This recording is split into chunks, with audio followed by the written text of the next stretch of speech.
Adventure and Pipeman on W4CY Radio.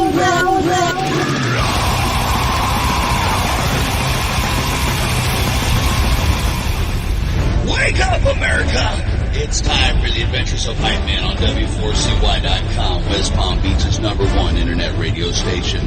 Here's your host, the Pipeman.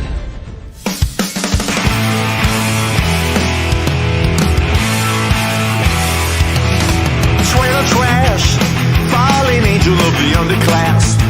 Teenage drive up with a perfect ass. Yeah, she moved in fast on me. When we first met, she was puffing on a cigarette. This is Pipeman here on the Adventures of Pipeman W4CY Radio. I'm totally excited about our next guest. We talked a while back, and we're talking again because they just played at Punk in the Park in Orlando, which, what a killer festival that is. I always love that one every year. But I love that it was in Orlando because I could actually drive to that one. Unfortunately, as everybody knows, my listeners, I had to miss that, which I was really bummed about missing this band's set, but they are killer, no pun intended. So let's welcome to the show, Blag from the Dwarves. How are you? Hey, how you feeling? I'm doing all right. And so let's just start off. How was Punk in the Park? Well, always a fun festival to do. This one was out in Orlando, so it's just hotter than hell out there. Yeah. And, you got to kind of contend with the super heat while you're playing. But, we had a lot of fun. I mean, I always have a good time in Florida. And we got to do a gig with TSOL in Daytona and a couple other things around the dirty South. So I had fun with it. Oh, we got to see Joe Queer at his place out in near Atlanta, and we recorded a couple of Queer songs. So that was nice. I'm thinking about what you're saying about Florida because I live in Florida, and I always wonder how bands like you that have a lot of energy even survive through a set in Florida heat. Okay. It's kind of easier to do a half hour than 45 minutes. I was sort of glad we had the early set thing going because, although maybe it would have cooled down a little bit later. I mean, yeah, you got to kind of figure for the terrain, and yeah, some of these East Coast summer shows can really debilitate you, but you get energy from the crowd and the people being out there and having fun with it. And, you see people singing along and all that. And it just kind of carries you along. That it reminds me of, Warped Tour, always the last show in August was always in West Palm Beach, which is near where my studio is and where I live. And I always used to be like, that's insane that you're doing the gig in August in West Palm Beach when you're doing something like Warped Tour where you're touring. It should have been something like is more in the beginning of the tour, Well, I never did Warped Tour. We never got invited to that particular set of reindeer games. They kind of kept out of that. And so from what I hear, it was not really designed for the comfort or pleasure of bands or crowd. No. It was basically about making the maximum amount of money for a bunch of guys with shoes or something. So I love that you brought talk about it. I love that you brought that up because I was just talking to somebody this weekend when I was at Riot Fest about that. And it was like the first year it was a real punk thing.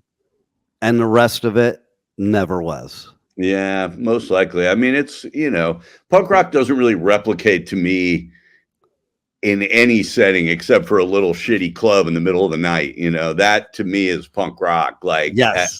Going to a festival and paying a shitload of money and buying a big t-shirt. I don't know, like I have fun doing that shit now because it's just easier for me and my band, and I can be seen by more people, and you can move more merch and get a bigger paycheck. I mean, it's great in a lot of ways, but it's just like none of it has felt like rock and roll to me ever. Well, to me, rock and roll happens in nightclubs in the middle of the night. It's so funny you should say that. Two things on that note is I remember in LA, I moved to LA in 1980. I was 13 years old, and the first club show I went to in LA, I was like, I'm never going to a real concert ever again. And that started me like for years, just every Friday and Saturday night going to club shows. To me, that is the best way to do a show for sure. Yeah, I mean, that just feels right to me, but I guess it's just kind of where you're from and what you grew up doing. Yeah. But for me, standing with a shitload of people and trying to have a big mass group experience is not really my idea of music, It's got to be intimate, Yeah, I mean, and a lot of the most fun I had with music too as a kid was a new record would come out, you'd go to your friend's house and everybody would listen to it, Yeah. And like, it's so rare now that I ever have an experience of listening to music with anybody, Right? It's just not really done.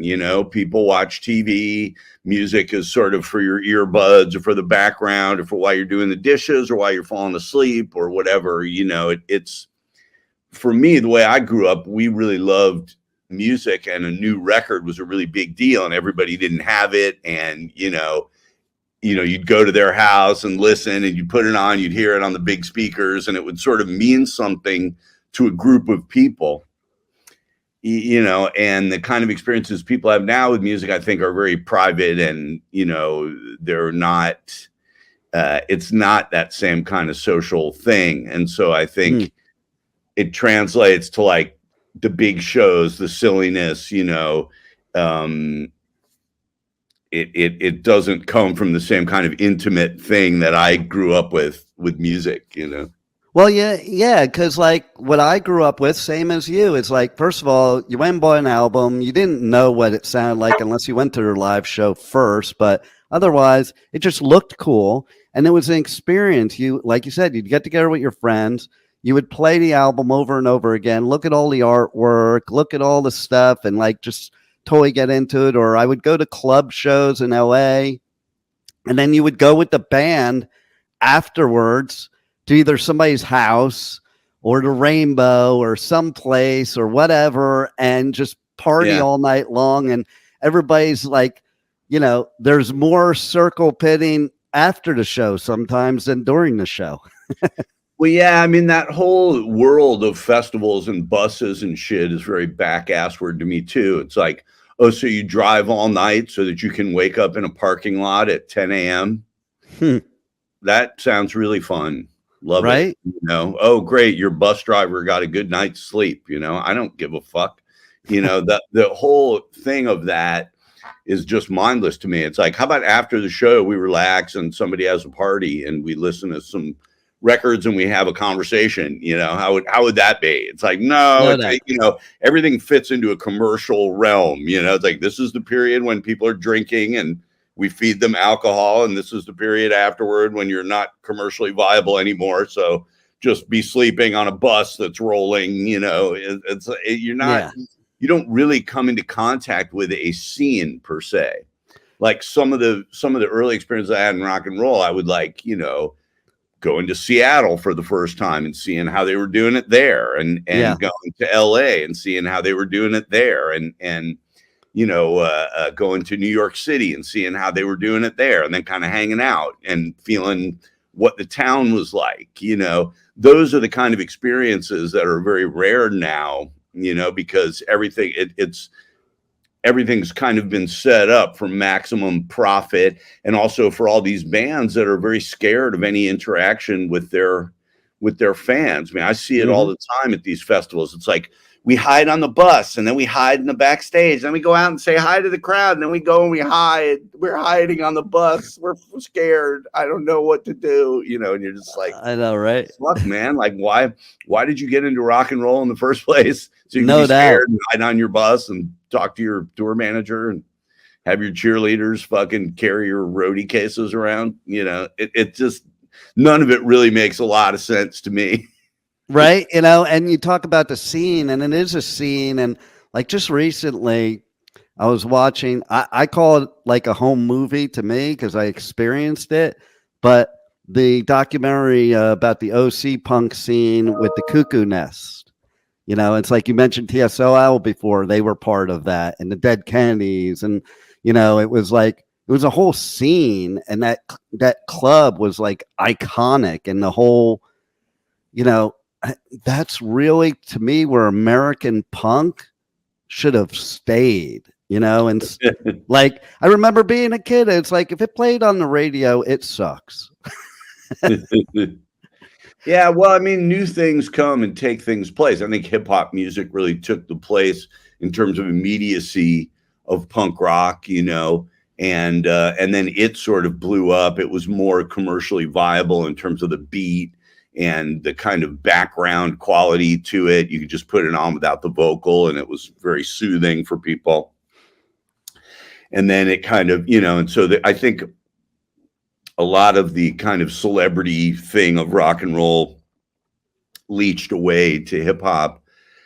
And, you know, rock and roll was also kind of a victim of, you know, how shitty the records were that people were making. You know, like if you sit there and make a shitty record every 13 months, because that's your recording cycle.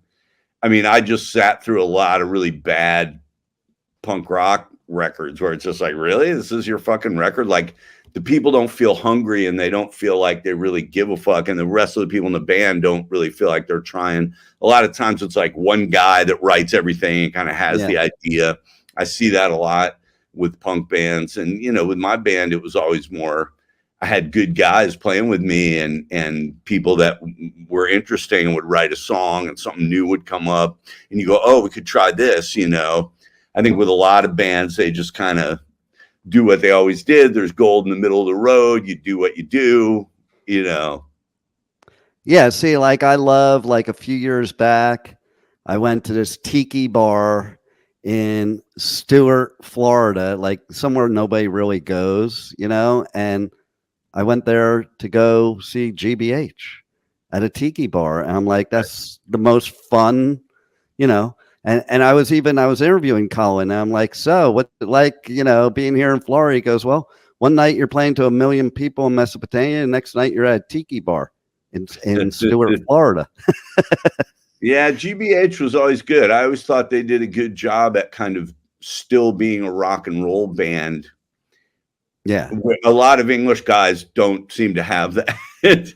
They've got kind of oi quality, and it's like, where is the rock and roll here? Like, is anything fun, or is it just like, oh, Margaret Thatcher, you know? And you're just like, motherfucker, you know. GBH always felt to me a little more like a rock and roll band, you know. There you go. I love it. So we did Punk in the Park. What else is coming down the pike for you guys that we want people to know about? Well, we're heading out to Australia. So wow, that's cool. Fans out in Australia, come see us. We're playing with Me First and the Gimme Gimmes, starting October 30th through November 13th, I think. And, you know, of course, they're great. I mean, it's just such a funny, great band, such a creative idea. You know, they're basically, I mean, the idea is just doing kind of punk rock covers of classic pop songs, but the way they execute it is always so funny and interesting. You know, I just have a great time with that band. I love it. That is going to be a lot of fun. And in Australia, have you guys played Australia in the past? Yeah, I mean, this will probably be, I think, the 5th or 6th time we've gone there, but it's been a while. You know, the pandemic kind of slipped everything down. You know, you a lot of places that we used to get to a lot, you just kind of aren't getting to. And, you know, yeah, it's this will be fun to go back to Australia. And it always kind of reminds me of earlier America, when really was a little friendlier and a little, I don't know. I always liked Australia. Oh, that's cool. And what's the scene like in Australia, or at least from the last time you were there? I think the Melbourne kind of always had sort of the strongest underground, you know, sort of dwarves friendly thing.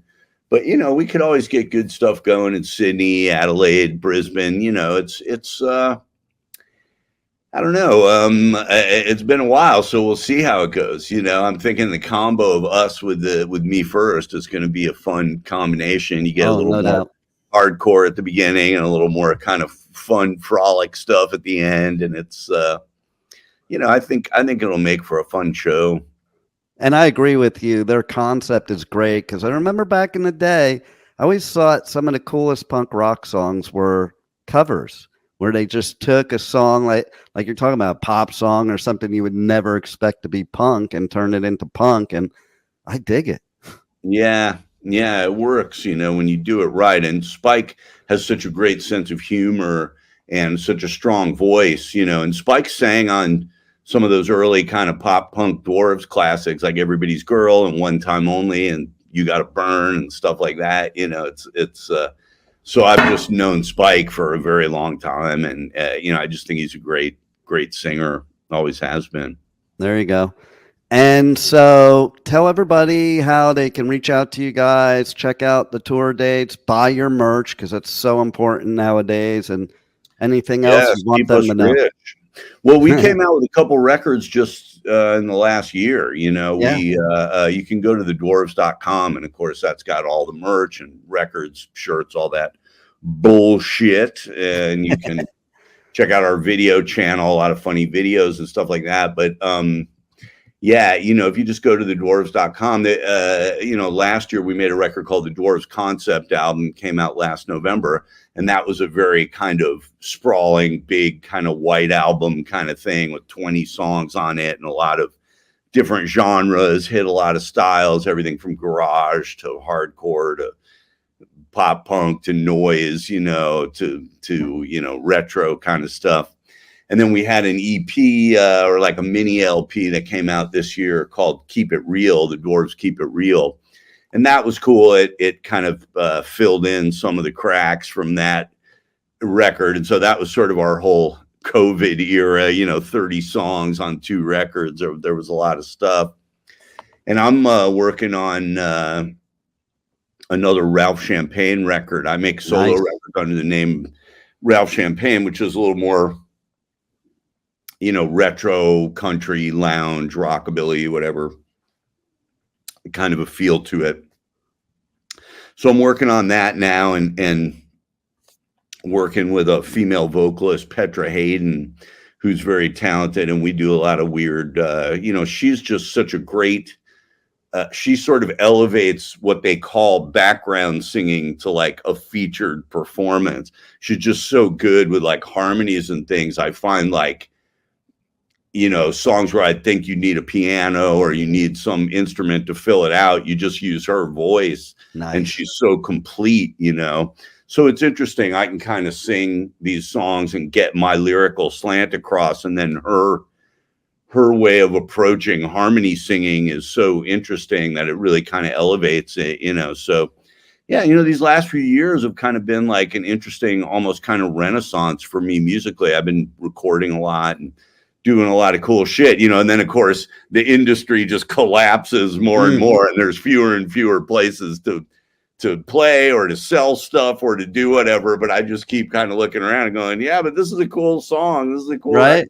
I'm just going to do this. I sort of gotten to the point where I don't know what else to do. I just do it. So how do they check out your solo stuff?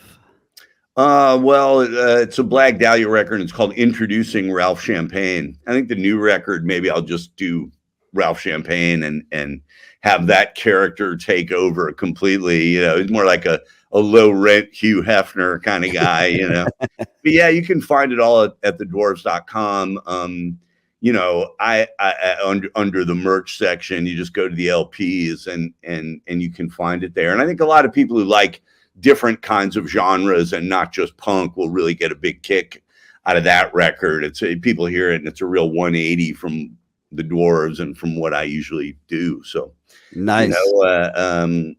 You can find those records. All the Dwarves records are back in print. Over the last few years, I got everything in print, and so demand it at your record store or just go to thedwarves.com and buy it up, but it's out there. You can get the Dwarves catalog and you can get my solo stuff. And there's some interesting stuff in there. I think a lot of punk bands kind of gave up on making interesting records, and we never did, and I always had great players with me, guys like Nick Oliveri and Josh Freeze, and just different guys from different groups that were able to write cool songs and do cool shit. So we really kept it interesting. And, you know, then we got the new generation with like Snoop Hawk. He's a young drummer guy, but he's also the singer for a thrash band from Tucson called Get a Grip, you know. And so different people coming into the group and keeping it interesting, you know.